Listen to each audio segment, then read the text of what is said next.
Hi, everyone. I hope you're having a wonderful day filled with love. I wanted to share something with you. This is a meteorite piece, and I have actually a couple of them. This is my other one. Now, I have the paperwork on this somewhere. It's a brachiated meteorite, and it's got this huge definition and where it's found, but it's authentic. It's got paperwork on it. But anyway, there's the brachiated pattern on one side. That's the outer side, and then it has, you can see all that beautiful metallics in there. Isn't that nice? And I'm really glad I got the edge. You know, that's really nice. But anyway, I wanted to share that with you. And then I have another piece, and I was thinking of making this. This is really metal, and I love this gibbon pattern in it. Do you see those metal crystalline structures? It's really kind of cool. Anyway, I wanted to make this into a necklace. I think it would be nice, but I wanted to talk to you today about these amazing things. Now, when people think of meteorites, they usually think of something that is so surreal, you know, like that big meteorite that fell from the sky over Russia, and all the videos we saw. That has been fantastic. It's been one of the best scientifically researched meteor falls because there was so many videotapes on it from dash cams and cameras everywhere. They learned a lot about meteorites. So anyway, sometimes when we think of meteorites, there's often evokes a little bit of a chord of fear. We have a great fascination with these things, and it takes us to the edge of our fears because the scientists, when they talk about meteorites, they're always talking about the big one that's supposed to come and start life all over again on the Earth. So there is a little bit of fear sometimes associated with these things. So I want to talk a little bit about fears. In my own soul journey here as a human being, I would get to a certain end of a particular paradigm and get ready for my paradigm shift into a higher understanding of life. And so this would cause me to brush up against certain fear barriers and to walk through those, to get through those fear barriers. And I didn't quite understand at that time what my soul journey was doing, what my higher self, my higher consciousness was doing in my life. Well, there were several fears that kept coming to the surface. And of course, it was the fear of dying, this whole survival thing, the concept of survival and this thing about dying and all this fear in the mammal brain, in the reptilian brain, was actually my soul coming through to the barrier of that veil, which we tend to run away from. My soul was saying, no, we're going to journey through that. So one of the things that I overcame was a lot of these sudden death fears. I think it was one of the most startling things was, I think there was an airline crash in 1985, and someone had photographed a little girl with this airplane upside down, and I think that evoked a lot of fear in me because I really didn't know about mortality till I saw that. And I never knew the vulnerability of technology and airplanes till I saw that. And I was a young girl at that time. And I think that was the beginning of wondering how long can we really live here, you know?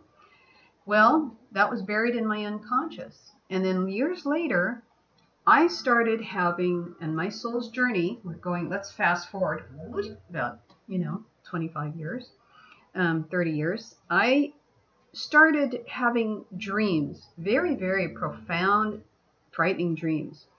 And these dreams were it always resulted in a different way to die. Okay, nuclear explosion was one of them, walking through the streets, seeing the bombs fall, because that had been a fear in my subconscious. Dying in a plane crash, what was that like? Sinking on a boat, what was that like? Dying of this, dying. I mean, I had collectively over a short period of years had these very vivid dreams. So what did this mean to me? Well, my conscious mind eventually settled down and said, look, you're going through a process of understanding, okay? And when I allowed this process to flow instead of resisting it, because resisting it is like sort of ignoring the knock on the door for higher understanding. So then I began to understand that I was being shown that if in those sudden moments I were to pass away, it would be over so fast and my soul would go on. And I always came back to consciousness and I would always say, wow, oh, phew, that's not a premonition. That's not how I'm going to die. And then the next dream would come and the next one. And then I realized, oh, I'm on a journey. I'm understanding through all these childhood fears, these things I wondered. I'm being taken through those gates. I went through, and it was eventually it lost its power. It lost its luster. It lost its, I would say impression to make me afraid. And so this helped me overcome that drive for survival, because I know, when we transcend this level, we go to the next level. And this helped me get over that fear. And so the idea, this meteors, people often become afraid. And I would say, if you overcome the survival program here, the fear of not being able to survive, if you can overcome that, sometimes you might in your own experience feel like you're having these dreams or whatever. And what it might be is that your higher soul is taking you through these fear barriers. And one time I was on an airplane, and I hadn't experienced any fear or trepidation on airplanes. But one time, a few years ago, I started to have a meltdown on an airplane, and it just came from nowhere. And, if I go through my transitions and I go through my process of taking out the filters, I would say, honey, to my husband, I got to go in the other room and have my meltdown, and I'll be back in a minute, okay? And I'll be fine. So I didn't drag him into my drama. I would go and have my meltdown, and then I'd be fine. Everything's going to be okay. All right, so we're on this airplane, and all of a sudden, this fear, this anxiety, kaboom, kaboom, kaboom. I'm like, I don't know where this is coming from, but I was like this. I've never been afraid of anything, like that. And all of a sudden, this fear started coming to the surface. So I said, honey, I'm going to go into the bathroom. I'm going to try to deal with this and cry this out. And I cried and bawled my head. I felt like a helpless child, and I'm bawling my eyes out. But I knew it was good for me. I knew the higher consciousness of me was able to step back and say, okay, this soul needs to go through this. This soul needs to purge out this fear.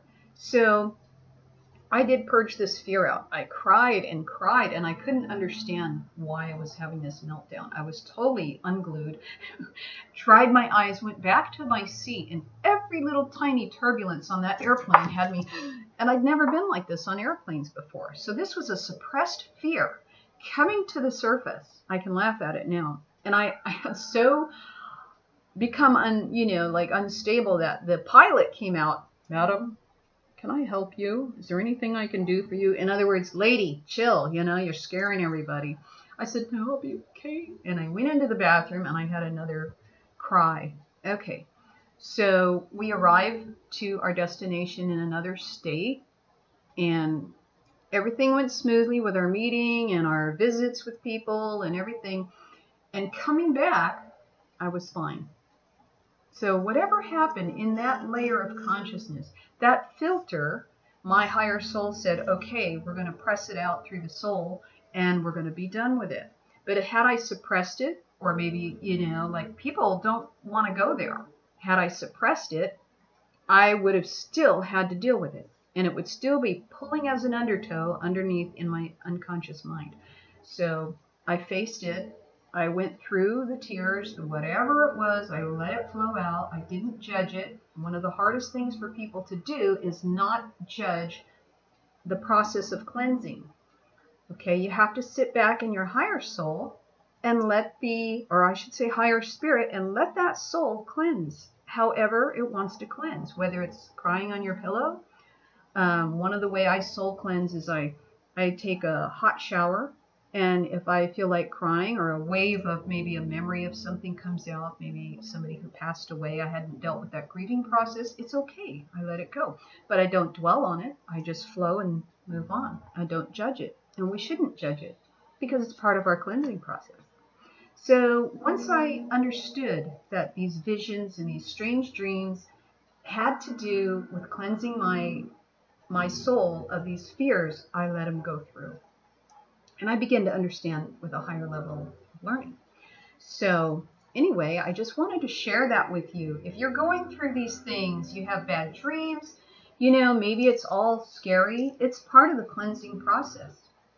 And at any time, when you feel you've done enough cleansing, you can close that door. You can say, okay, soul, we're going to close off those doors for a while now. I need a rest. Or you can say, I'm ready to go. Take it on. Let's see what else is in there that I can get rid of so I can be a higher, clearer consciousness. Anyway, I wanted to share that with you today. And these my little meteorites. Aren't they cool? Okay, so have a good day and enjoy and love and grow and release and learn and be happy. Okay, so you can also leave your messages to me, and just want you to know that you have love on your side, you have light on your side, and you are a far more powerful being than you ever imagined. So enjoy your day.